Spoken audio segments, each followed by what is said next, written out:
Next chapter है हमारा excretory products and there elimination. ठीक है, तो पहले तो हम ये देखेंगे कौन से ऑर्गेनिज्म में कौन से एक्सक्रीटरी प्रोडक्ट होते हैं। ठीक है, मतलब किस टाइप का एक्सक्रीशन करते हैं कौन सा ऑर्गेनिज्म, और फिर उसका एलिमिनेशन करना, बॉडी से बाहर निकालना। Animals accumulate ammonia, urea, uric acid, carbon dioxide, water and ions like Na positive, K positive, Cl negative, phosphate, sulfate, etc. either by metabolic activities or by other means like excessive ingestion। देखो, कोई भी animal है उसके body के अंदर क्या क्या इकट्ठा हो सकता है। पहला अमोनिया, क्या इकट्ठा हो सकता है बॉडी के अंदर? अमोनिया। दूसरा यूरिया, दूसरा क्या है? यूरिया। तीसरा यूरिक एसिड, तीसरा क्या है? Uric acid. फोर्थ है कार्बन डाइऑक्साइड, फोर्थ क्या है? Carbon dioxide. और फिफ्थ है कुछ आयंस, फिफ्थ क्या है? कुछ आयंस जैसे Na positive, K positive, Cl negative, phosphate, sulphate. ये आयन क्या हो सकते हैं? किसी भी ऑर्गेनिज्म की बॉडी के अंदर इकट्ठे हो सकते हैं। एक्यूमुलेट होना मतलब इकट्ठा होना। अब ये क्यों इकट्ठे होते हैं? इनके बॉडी में इकट्ठे होने के दो रीजन है। पहला मेटाबॉलिक एक्टिविटी, पहला क्या है? Metabolic activity. और दूसरा कि तुम ज्यादा खा लो। ठीक है, इंजेक्शन तुम ज्यादा कर लो, अगर तुमने ज्यादा खा लिया तो भी ये चीजें बॉडी में इकट्ठी हो सकती हैं। ठीक है, तो बॉडी में क्या क्या इकट्ठा हो सकता है? पहला अमोनिया, दूसरा यूरिया, तीसरा यूरिक एसिड, फोर्थ है कार्बन डाइऑक्साइड, फिफ्थ है आयंस। फिफ्थ क्या है? आयंस जैसे Na positive, K positive, Cl negative, phosphate और सल्फेट। इनके बॉडी में इकट्ठे होने के दो रीजन है। पहला रीजन क्या है? Metabolic activities. दूसरा रीजन क्या है? एक्सेस इंजेक्शन, कि ज्यादा खा लिया। ठीक है, उसके बाद आगे हमारे पास these substances have to be removed totally और पार्शियली। अब ये जो कुछ भी बॉडी में इकट्ठा हो गया किसी भी एनिमल के अंदर, या तो इसको बॉडी से पूरा निकालना पड़ेगा या पार्शियली निकालना पड़ेगा, वरना ये बॉडी के लिए डेंजरस हो सकते हैं, है ना। अगर हमारी बॉडी में ज्यादा CO2 इकट्ठी हो जाए तो वो बॉडी के लिए डेंजरस है ना। तो इन चीजों को या तो बॉडी से कंप्लीटली निकालना पड़ेगा या partially निकालना पड़ेगा। In this chapter you will learn the mechanisms of elimination of these substances with a special emphasis on common nitrogenous waste। यहाँ पे हम देखेंगे कि कौन सा जो excretory product है उसको कैसे निकाला जाता है, और मेनली हम क्या देखेंगे? Nitrogenous waste. नाइट्रोजनस वेस्ट में हम क्या क्या देखेंगे? अमोनिया, यूरिया और यूरिक एसिड, ये तीनों क्या है? नाइट्रोजनस वेस्ट है।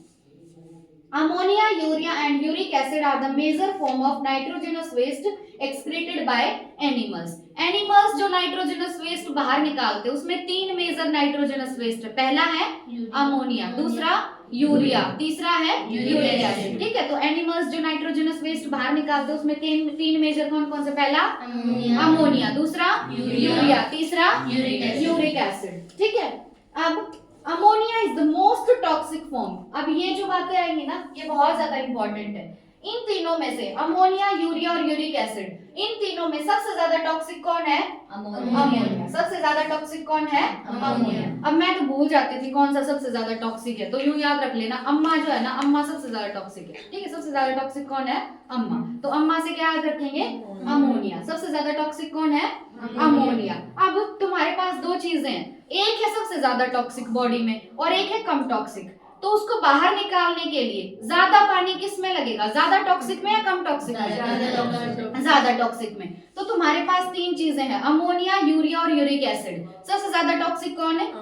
अमोनिया। सबसे ज्यादा टॉक्सिक अमोनिया, तो बॉडी से बाहर निकालने के लिए सबसे ज्यादा पानी भी अमोनिया में लगेगा। ठीक है, तो अमोनिया सबसे ज्यादा टॉक्सिक और इसको बाहर निकालने के लिए सबसे ज्यादा पानी लगेगा। ठीक है, requires large amount of water for its elimination। जबकि जो यूरिक एसिड है जो सबसे लास्ट वाला है वो क्या है? सबसे कम टॉक्सिक। सबसे कम टॉक्सिक है तो इसको बाहर निकालने के लिए सबसे कम पानी लगेगा, और यूरिया है बीच का। ठीक है, तो सबसे ज्यादा टॉक्सिक कौन है?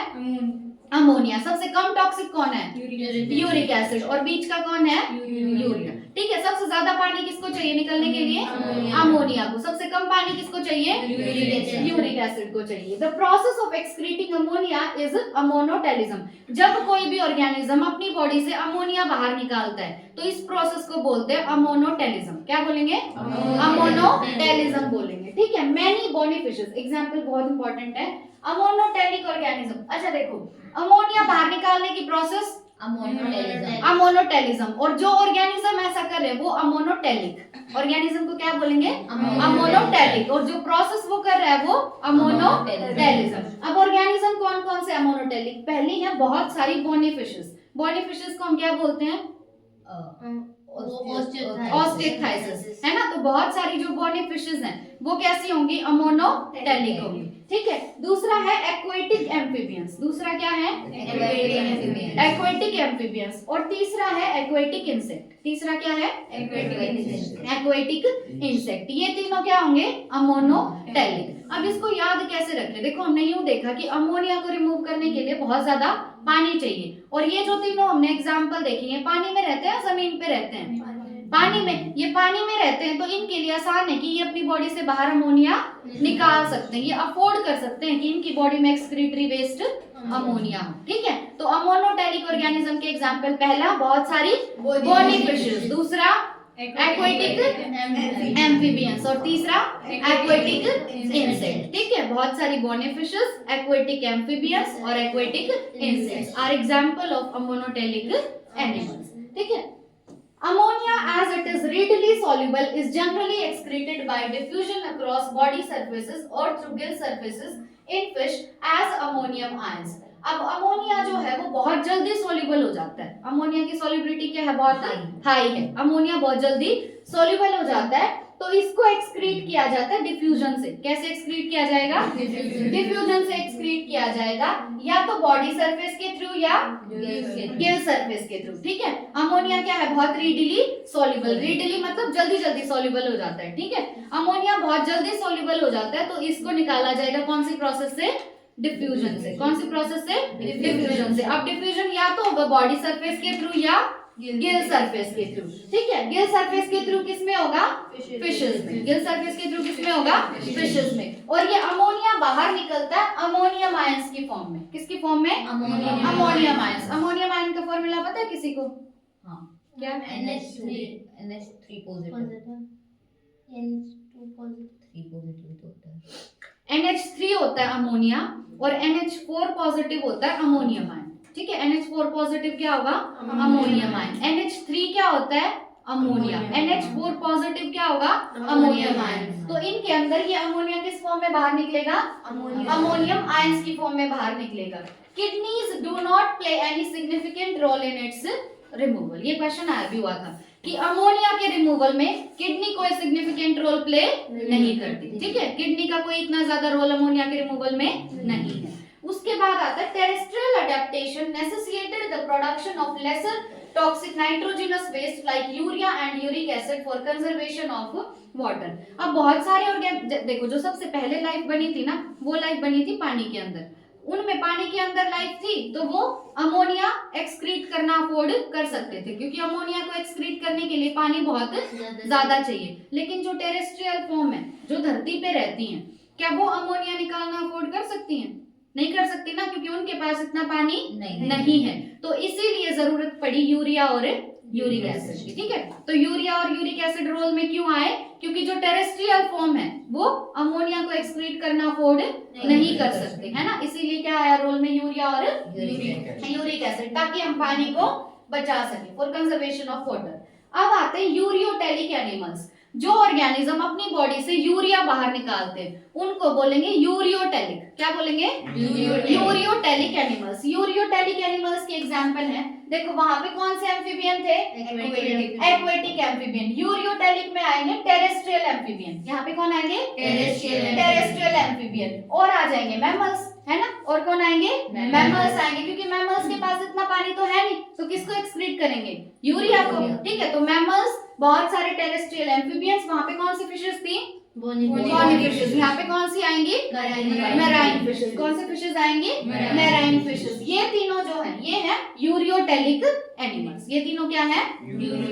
Ureotelic animals. देखो अमोनोटेलिक एनिमल्स के एग्जांपल, पहला बोनीफिशेस, दूसरा एक्वेटिक एम्फीबियंस, तीसरा एक्वेटिक इंसेक्ट्स। ठीक है, अब हमने देखा ureotelic animal. Ureotelic animal, Rohit इधर ध्यान दो। यूरियोटेलिक एग्जांपल में पहला क्या एग्जांपल इसका? मैमल्स। दूसरा टेरेस्ट्रियल एम्फीबियंस। तीसरा मैराइन फिशेस। वहां पे मोनिफिशेस थे। ठीक है, ammonia produced by metabolism is converted into urea in liver of these animals and released into the blood which is filtered and excreted out by kidneys। अब यहाँ पे एक प्रोसेस आती है जो एनसीईआरटी ने नहीं दी पर बहुत इंपॉर्टेंट है। देखो, ये जो यूरियोटेलिक एनिमल है बनता है, इनके अंदर भी बॉडी में अमोनिया है, इनमें भी बनेगा तो क्या? अमोनिया। लेकिन ये जो अमोनिया बना मेटाबॉलिज्म की वजह से, इसको कन्वर्ट कर दिया जाता है यूरिया में। किसमें कन्वर्ट कर दिया जाएगा? यूरिया में। in the liver of these animals and released into the blood। फिर इसको रिलीज कर दिया जाएगा ब्लड में, और ब्लड फिर क्या कर देगा? इसको फिल्टर कर देगा, और फिल्टर करके फिर किडनीज के थ्रू बाहर निकाल देगा। देखो वो क्या रहा है कि हमारे पास है यूरियोटेलिक एनिमल। कौन से एनिमल? यूरियोटेलिक। इनकी बॉडी में भी बनेगा अमोनिया। क्या बनेगा? अमोनिया। पर वो अमोनिया लिवर के अंदर यूरिया में कन्वर्ट हो जाता है। किसमें कन्वर्ट हो जाएगा? यूरिया। कौन से ऑर्गन में कन्वर्ट होगा? लिवर में। लिवर में क्या होगा? ये अमोनिया कन्वर्ट हो जाएगा यूरिया। किसमें कन्वर्ट हो जाएगा? यूरिया में। अब इस यूरिया को डाल देंगे ये ब्लड में। इस यूरिया को किसमें डाल दिया? ब्लड में। ये ब्लड इस यूरिया को किडनी तक लेके जाएगा, और किडनी का काम क्या है? सही चीज को रख लेना और गलत चीज को फिल्टर कर देना, है ना? तो किडनी क्या करेगी? जो जो काम का उसको रख लेगी, और जो यूरिया है उसको फिल्टर करके बाहर निकाल देगी। ठीक है, तो बना तो इनके अंदर भी अमोनिया, पर इन्होंने निकाला क्या है बाहर? एक्सक्रीट क्या किया? यूरिया। क्यों? क्योंकि अमोनिया को कन्वर्ट करना पड़ा यूरिया में टू कंजर्व वाटर। ठीक है, अब ये जो साइकिल है कि हम बना तो अमोनिया था, पर अमोनिया से कन्वर्ट हुआ यूरिया, इसको बोलते हैं ऑर्निथिन साइकिल। क्या बोलेंगे? Ornithine cycle. Ornithine cycle. तो ऑर्निथिन साइकिल कौन से ऑर्गेनिजम्स में चलती है? यूरियोटेलिक। यूरियोटेलिक में। अपनी एनसीईआरटी में लिख लो कि बना तो इनके अंदर भी क्या था? अमोनिया। बना तो अमोनिया था, पर ये अमोनिया यूरिया में लिवर में जाके किसमें कन्वर्ट हो गया? यूरिया में कन्वर्ट हो गया। और इस साइकिल को क्या बोलते हैं? Ornithine cycle. क्या बोलते हैं?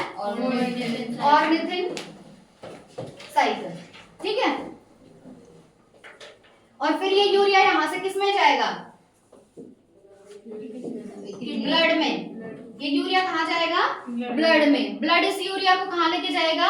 किडनीज के पास। ब्लड किसके पास लेके जाएगा? किडनीज के पास। ठीक है, किडनी फिर काम का फिल्टर कर लेंगे, और जो भी फालतू की चीज है उसको एक्सक्रीट आउट करा देंगे, यानी यूरिया को एक्सक्रीट आउट करा देंगे। ये कौन से ऑर्गेनिजम्स में चल रहा है? यूरियोटेलिक।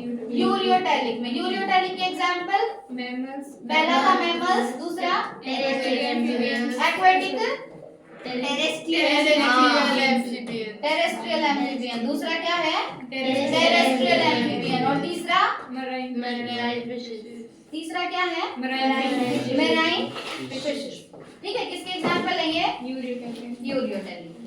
जो पढ़ा रही हूँ ना, साथ साथ सारे याद कर लो, पढ़ाते ही इसका टेस्ट लूंगी आज जो पढ़ा रही हूँ। ठीक है, हो गया?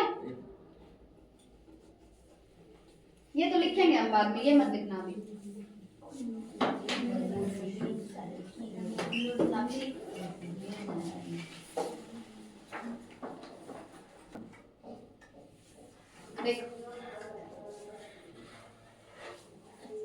अमोनिया प्रोड्यूस्ड बाय मेटाबॉलिज्म किसमें कन्वर्ट कर दिया जाता है? इनमें यूरिया में। कौन से ऑर्गन में कन्वर्ट किया जाएगा? लिवर के अंदर कन्वर्ट किया जाएगा। ठीक है, और फिर उसको रिलीज कर देंगे ब्लड में। ब्लड फिर उसको लेके जाएगा किडनी के पास, और किडनी फिर बेकार की चीजें बाहर फेंक देगी।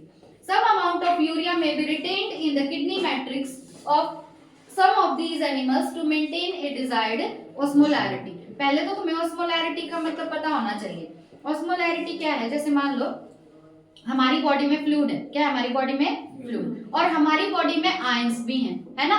तो आयंस और फ्लूइड को बॉडी में मेंटेन करके रखना पड़ता है कि ना तो आयंस ज्यादा या कम हो, और ना फ्लूइड ज्यादा या कम हो। तो इस चीज को मेंटेन रखने को बोलते हैं कि हमारी बॉडी में हम ऑस्मोलैरिटी मेंटेन कर रहे हैं। क्या मेंटेन कर रहे हैं? ऑस्मोलैरिटी। ठीक है, मोटा मोटा मतलब इसका ये है कि ना आयंस ज्यादा कम होने चाहिए और ना फ्लूइड ज्यादा कम होने चाहिए।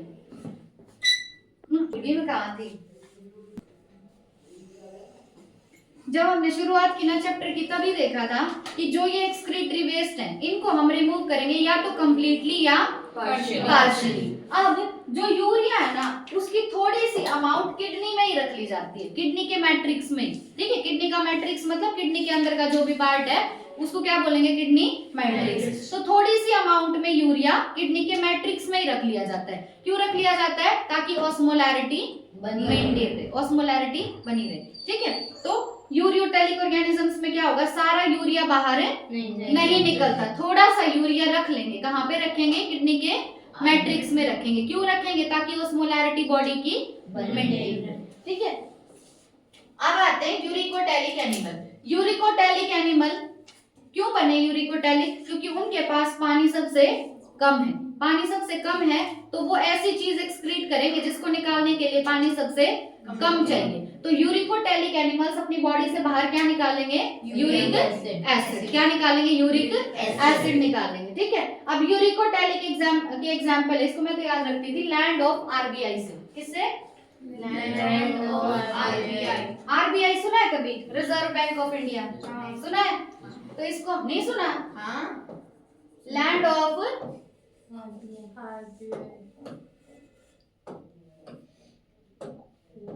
Land of RBI. देखो इससे याद रखेंगे हम लैंड स्नेल्स। इससे क्या याद रखेंगे? Land snails. ठीक है, आर से हम याद रखेंगे रेप्टाइल्स। आर से क्या आ जाएंगे? रेप्टाइल्स। बी से आ जाएंगे बर्ड्स। बी से क्या आएंगे? बर्ड्स। और आई से आएंगे इंसेक्ट्स। आई से क्या आएंगे? इंसेक्ट्स आएंगे। ठीक है,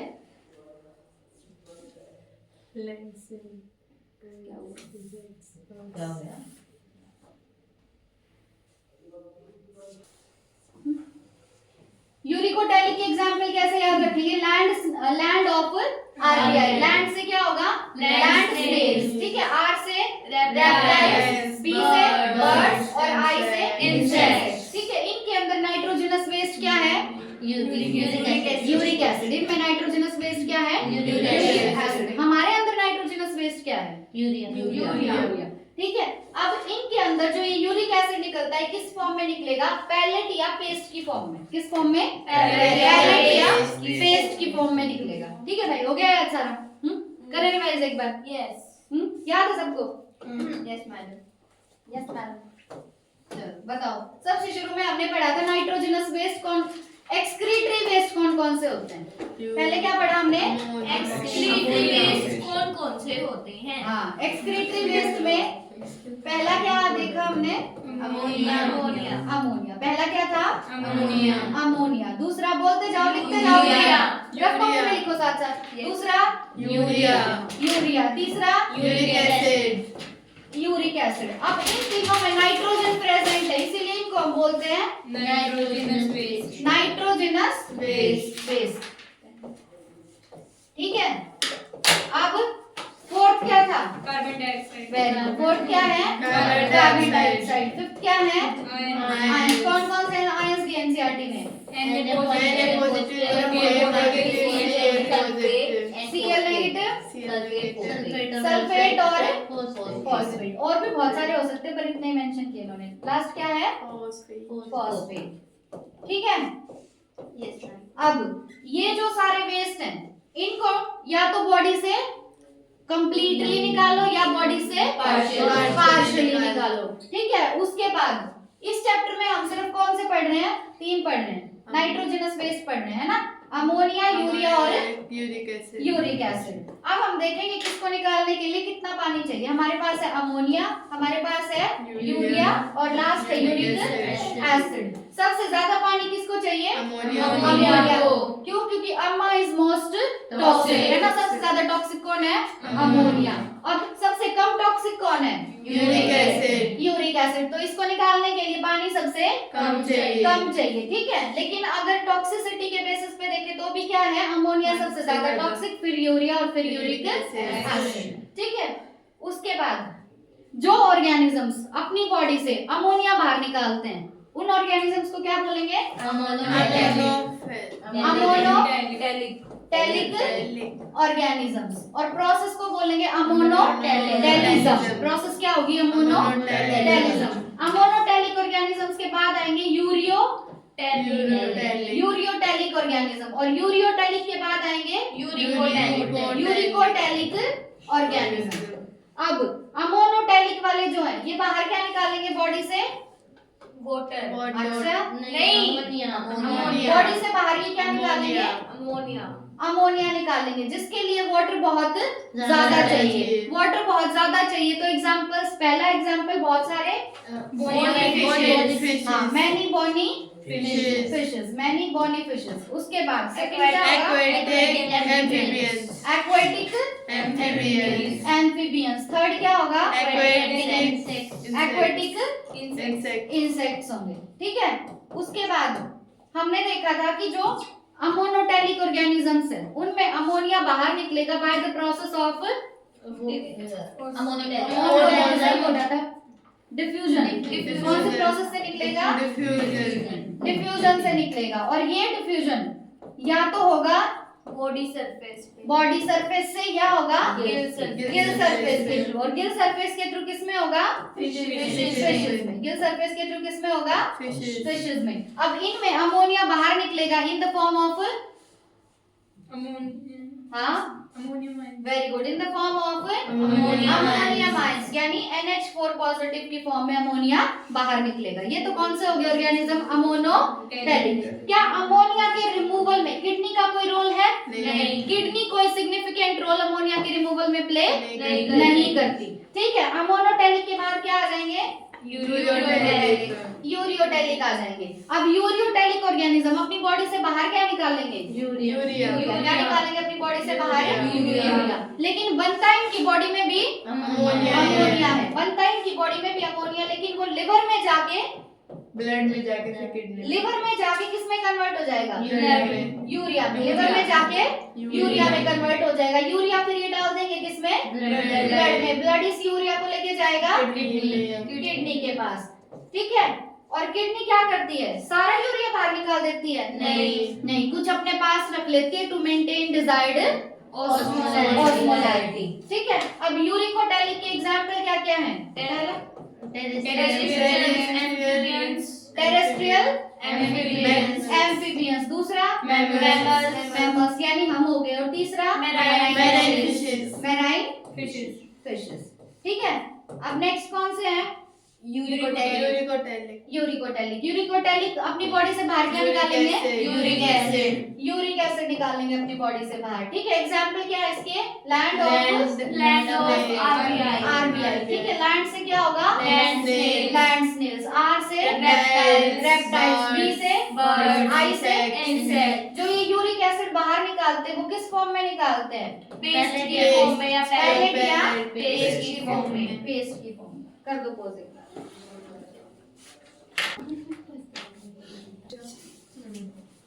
A survey of animal kingdom presents a variety of excretory structures.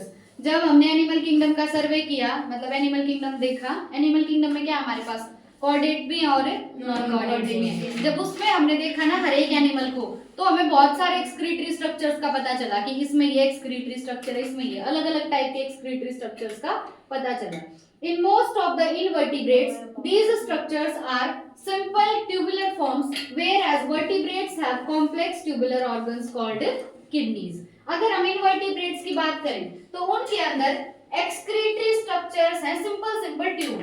excretory structures क्या हैं?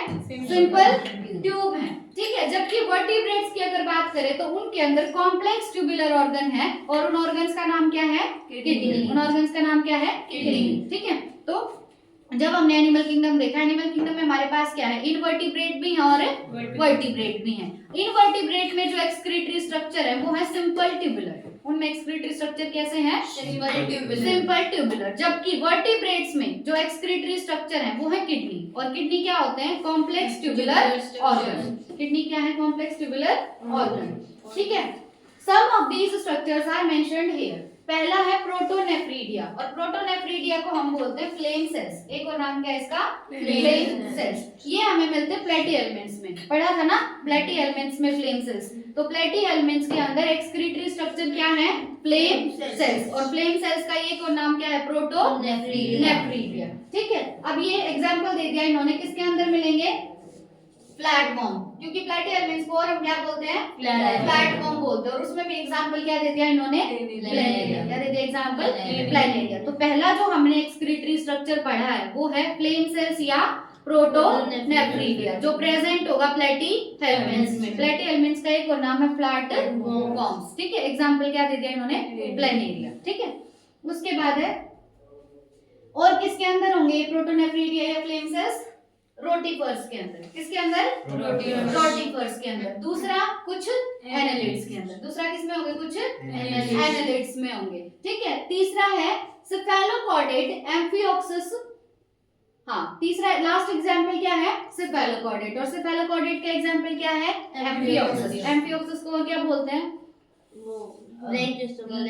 ब्रैंकियोस्टोमा या लैंसलेट। ठीक है, तो पहले जो एक्सक्रीटरी स्ट्रक्चर है वो है हमारे प्रोटोनेफ्रिडिया या फ्लेम सेल्स। किस किस के अंदर होंगे? पहला प्लेटी एलिमेंट्स में, दूसरा रोटिफर्स में, तीसरा कुछ एनालिड्स के अंदर और फोर्थ सेफेलोकॉर्डिया। ठीक है, अब प्लेटी एलिमेंट्स का इन्होंने बता दिया एग्जांपल क्या है? प्लेनेरिया। ठीक है, और सेफेलोकॉर्डेट का एग्जांपल एम्फिओक्सिस या ब्रैंकियोस्टोमा या लैंसलेट। ठीक है, उसके बाद सेफेलोकॉर्डेट में होंगे। एग्जांपल ही ये पढ़ा है हमने सेफेलोकॉर्डेट का। नहीं, क्योंकि द सेफेलोकॉर्डेट लिखा है ना सिर्फ। हाँ, इसी में होता होगा फिर। नेक्स्ट है protonephridia are primarily concerned with ionic and fluid volume regulation, that is osmoregulation. अब जो तुम्हारा प्रोटोनेफ्रिडिया है उसका काम क्या क्या है? प्राइमरी काम मतलब पहला काम। प्राइमरी काम मतलब पहला काम। तो वो क्या है इसका? आयनिक और फ्लूइड वॉल्यूम रेगुलेशन। मैंने बताया ना ऑस्मोलैरिटी मेंटेन करना मतलब क्या होता है? आयंस को और फ्लूइड को मेंटेन रखना, कि ना आयन ज्यादा कम हो और ना फ्लूइड ज्यादा कम हो। तो इसको क्या बोलते हैं? ऑस्मोलैरिटी मेंटेन करना, यानी ऑस्मो रेगुलेशन, यानी ऑस्मोलैरिटी को रेगुलेट करना। ठीक है, तो इनका प्रोटोनेफ्रिडिया का या फ्लेम सेल्स का पहला काम क्या है? Osmo regulation. ऑस्मो रेगुलेशन का मतलब क्या है? आयंस का और फ्लूइड का बैलेंस बना के रखना। ठीक है, नेक्स्ट जो स्ट्रक्चर है प्रोटो का, प्रोटो हटा दो, क्या बच गया? नेफ्रिडिया। नेक्स्ट एक्सक्रीटरी स्ट्रक्चर क्या है? नेफ्रिडिया। नेफ्रिडिया जो है ये भी एक्सक्रीटरी स्ट्रक्चर है और ये ट्यूबुलर है। कैसे है? ट्यूबुलर। तो ठीक है, नेफ्रिडिया क्या है? Tubular excretory structure. ये दो में ही प्रेजेंट है। देखो यहाँ हमने क्या देखा था? कुछ एनालिड्स के अंदर तो क्या है? प्रोटोनेफ्रिडिया। अब बाकी के जितने भी एनालिड्स बच गए उनके अंदर क्या होगा? नेफ्रिडिया। ठीक है, तो बाकी के जो एनालिड्स बच गए उनमें नेफ्रिडिया, और नेफ्रिडिया प्रेजेंट होता है अर्थोम। किसमें प्रेजेंट होगा? अर्थोम में। अब नेफ्रिडिया जो है इसका काम क्या होगा? अगर ये एक्सक्रीटरी स्ट्रक्चर है तो बॉडी से क्या रिमूव करवाएगा? नाइट्रोजनस वेस्ट रिमूव कराएगा। और इसका काम भी है ऑस्मो रेगुलेशन करना। ऑस्मो रेगुलेशन मतलब आयंस और फ्लूइड का बैलेंस बना के रखना। ठीक है, नेक्स्ट जो एक्सक्रीटरी स्ट्रक्चर है वो है माल्पीजियन ट्यूब्यूल। नेक्स्ट क्या है? माल्पीजियन ट्यूब्यूल। अब माल्पीजियन ट्यूब्यूल जो है ये भी एक्सक्रीटरी स्ट्रक्चर है और ये प्रेजेंट होते हैं मोस्टली इंसेक्ट्स के अंदर। ठीक है, माल्पीजियन ट्यूब्यूल मोस्टली किसमें होंगे? इंसेक्ट्स में होंगे। एग्जांपल क्या दे दिया? कॉकरोच। एग्जांपल क्या दिया है? Cockroach. Malpighian tubules help in removal of nitrogenous waste and osmoregulation. इनका भी काम क्या है? बॉडी से नाइट्रोजनस वेस्ट को बाहर निकालते हैं। और दूसरा काम क्या है?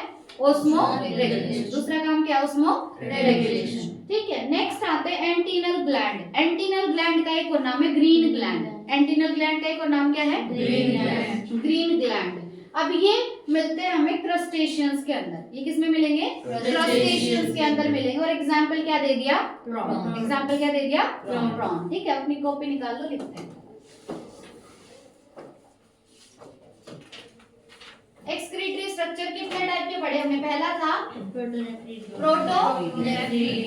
नेफ्रिडिया पहला क्या है? प्रोटोनेफ्रिडिया। नेफ्रिडिया। इसका एक और नाम फ्लेम सेल्स। एक और नाम क्या होगा? Flame cells.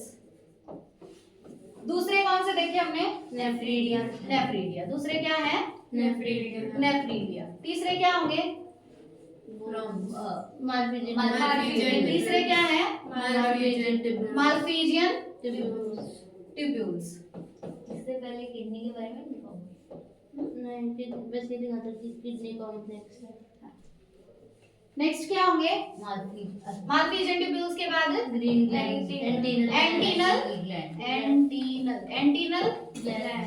स्पेलिंग देख लेना भैया, ठीक है। एंटीनल ग्लैंड्स, एक और नाम क्या है एंटीनल ग्लैंड्स का? Green gland, green glands. अब प्रोटोनेफ्रिडिया या फ्लेम सेल्स की बात करते हैं। पहला एग्जांपल किसके अंदर मिलेंगे? प्लेटिहेल्मिन्थ प्लेटीहेल्मिन्थ्स में। पहले किस में मिलेंगे? प्लेटीहेल्मिन्थ्स में। अब प्लेटीहेल्मिन्थ्स का एक और नाम बताना। प्लैटफॉर्म्स। एक और नाम क्या होगा? प्लैटफॉर्म्स। एग्जांपल क्या है प्लेटीहेल्मिन्थ्स का? प्लेनेरिया। क्या एग्जांपल? प्लेनेरिया। दूसरा किस में होंगे ये? रोटिफर्स। प्रोटोनेफ्रिडिया और किस में प्रेजेंट है? रोटिफर्स में। तीसरा एनालिड्स से पहले याद रखना सम एनालिड्स, कुछ एनालिड्स में प्रेजेंट है प्रोटोनेफ्रिडिया। और क्या बच गया? सेफेलोकॉर्डेट। नेक्स्ट क्या है? सेफेलोकॉर्डेट। सेफेलोकॉर्डेट का एग्जांपल? एम्फिओक्सस, ब्रैंकियोस्टोमा या लैंसलेट। ठीक है।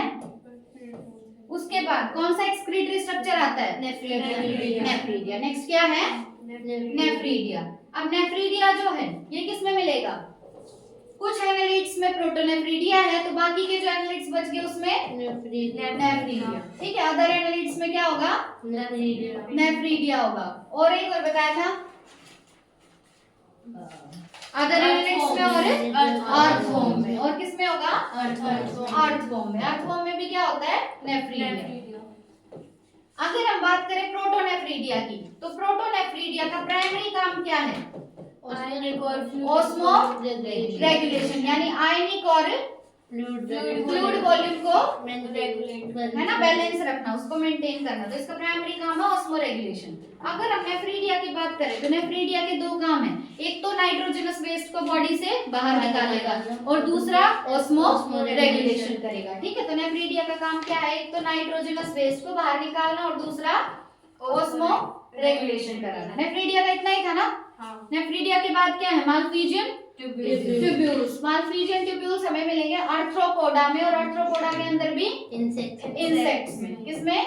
इंसेक्ट्स। एग्जांपल क्या दिया इन्होंने? कॉकरोच। एग्जांपल क्या है?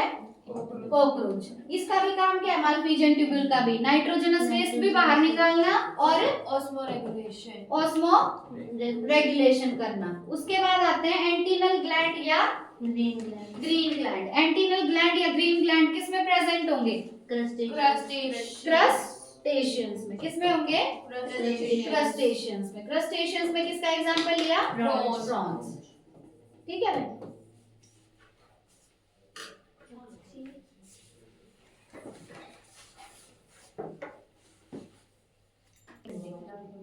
नेक्स्ट हमें देखना है human excretory system. In humans, the excretory system consists of a pair of kidneys, one pair of ureters, a urinary bladder, and a urethra. Humans के अंदर excretory system में क्या क्या आएगा? पहला है किडनी। पहला क्या है? किडनी। कितनी होती किडनी? दो होती है। तो एक पेयर है किडनी का। अब किडनी का एक पेयर है तो उनसे जो पाइप निकल रही है, जो यूरेटर निकल रही है, वो भी कितनी होगी? दो। ठीक है। तो यूरेटर में कितनी है? दो। मतलब एक पेयर है यूरेटर का। लेकिन यूरिनरी ब्लैडर होता है एक। यूरिनरी ब्लैडर कितना है? एक। और लास्ट में है यूरेथ्रा। यूरेथ्रा भी कितना? एक। ठीक है। तो बताओ ह्यूमन एक्सक्रीटरी सिस्टम में क्या क्या होगा? पहला किडनी, हाँ। दूसरा दो यूरेटर, तीसरा एक यूरिनरी ब्लैडर और लास्ट में एक यूरेथ्रा। ठीक है। किडनी के बाद यूरेटर, यूरेटर के बाद ब्लैडर, यूरिनरी ब्लैडर और यूरिनरी ब्लैडर के बाद यूरेथ्रा। अब किडनी जो होती है ना तुम्हारी, किडनी का कलर होता है रेडिश ब्राउन। किडनी का कलर कैसा होता है? Reddish brown. और ये हम सबको पता है कि किडनी की शेप कैसी होगी? बीन जैसी। किडनी की शेप कैसी होती है? बीन जैसी होती है। अब ये प्रेजेंट कहाँ पे? लोकेशन इंपॉर्टेंट है। देखो, kidneys are situated between levels of last thoracic and third lumbar vertebra close to the dorsal inner wall of the abdominal cavity. देखो तुम्हारा पेट है, पेट में एक कैविटी प्रेजेंट है, खाली जगह, उसको बोलेंगे अब्डोमिनल कैविटी। क्या बोलेंगे? Abdominal cavity. अब अब्डोमिनल कैविटी जो है तुम्हारी, उसकी अंदर वाली डोर्सल वॉल देखो, अंदर वाली कौन सी वॉल देखनी है? Dorsal। ठीक है, तुम्हारी एब्डोमिनल कैविटी है, एब्डोमिनल कैविटी में अंदर वाली इनर डोर्सल वॉल देखनी है।